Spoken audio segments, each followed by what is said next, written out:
So జనరల్‌గా చాలామంది period టైమ్‌లో ర్యాష్ కంప్లెయింట్ చేస్తూ ఉంటారండి. సో కొంతమంది స్కిన్ సెన్సిటివ్ ఉంటుందనమాట. సో అలాంటి వాళ్ళు కంప్లెయింట్ చేస్తారు. కొంతమంది డయాబెటిక్ పీపుల్ కంప్లెయింట్ చేస్తూ ఉంటారు.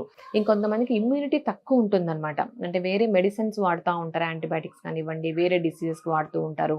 ఆటో ఇమ్యూన్ డిసీజెస్ ఉంటాయి అలాంటి వాళ్ళకి. కొంతమందికి ఫ్లో ఎక్కువ ఉంటుంది. 7 డేస్, 10 డేస్ అని రోజు గూడా ఎక్కువ ఫ్లో ఉండడం. అలాంటి వాళ్ళు ప్యాడ్స్ ఎక్కువ వాడాల్సి ఉంటుంది. అలాంటి వాళ్ళు కూడా ఎక్కువ పీరియడ్ ర్యాష్ కంప్లెయింట్ చేస్తూ ఉంటారు. సో, ఆ ప్యాడ్ స్కిన్ టచ్ అయినప్పుడు అక్కడ ర్యాష్ రావడము, డ్రై అవ్వడము, ఇచ్చింగ్ రావడము, ఇచ్చింగ్‌తో పాటు ఫంగల్ ఇన్ఫెక్షన్, బాక్టీరియల్ ఇన్ఫెక్షన్ ఒకదాని మీద ఒకటి యాడ్ అవుతూ ఉంటుంది. వీళ్ళకు కొన్ని టిప్స్ ఏమంటే మెయిన్ క్వాలిటీ ప్యాడ్స్ యూజ్ చేయాలి. కాటన్ అండర్‌వేర్స్ వాడుకోవాలి. కాటన్ ప్యాడ్స్ వాడుకోవాలి.